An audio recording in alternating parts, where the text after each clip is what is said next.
Borromeo Enrique Henríquez, Diablito de Hollywood, the legendary leader of MS13.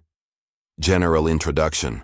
Borromeo Enrique Henríquez, better known by his nickname Diablito de Hollywood, the Little Devil of Hollywood, is one of the most powerful and controversial figures in international organized crime.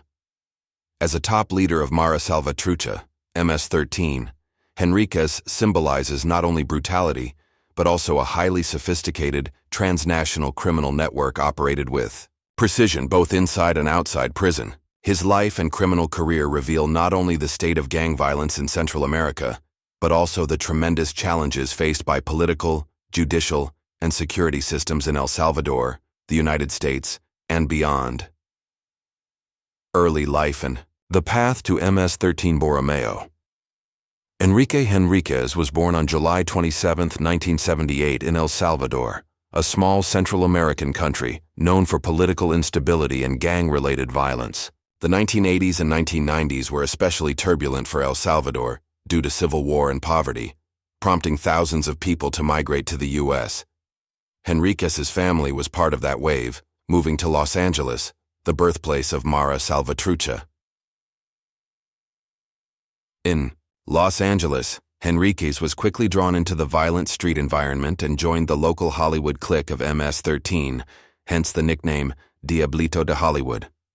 With his violent tendencies and ambition, he rapidly rose through the ranks of the local gang leadership.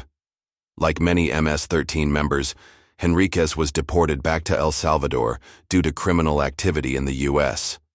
Ironically, this only helped the gang expand its network in Central America. In El Salvador, Henríquez not only preserved his reputation from the U.S., but also played a key role in professionalizing MS13's operations. Rise to supreme leader, the formation of Ranfla Nacional.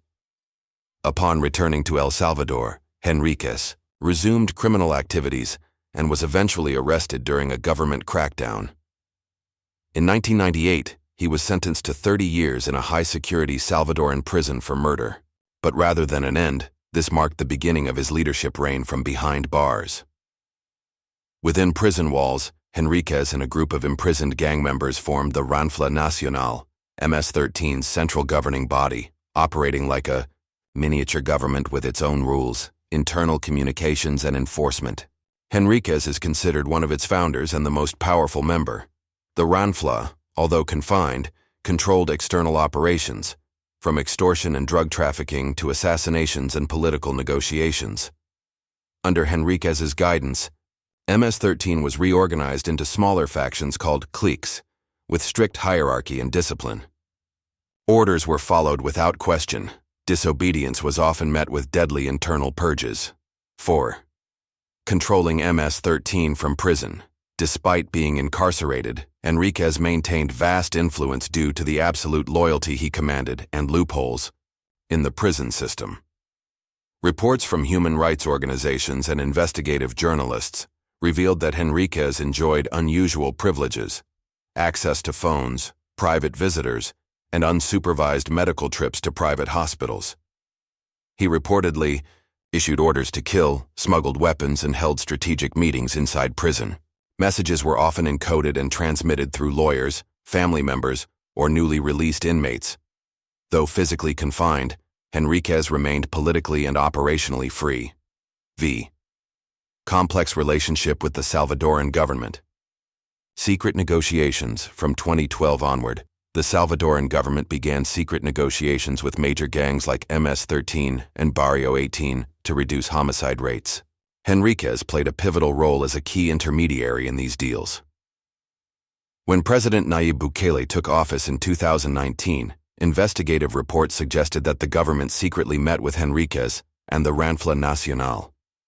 In exchange for reduced violence, MS13 received concessions in prison, such as better housing conditions, access to phones and medical care, and possibly even financial support. Betrayal and the estado de excepción. March 2022 marked a turning point when over 80 people were murdered in a single day, one of the bloodiest massacres in Salvadoran history.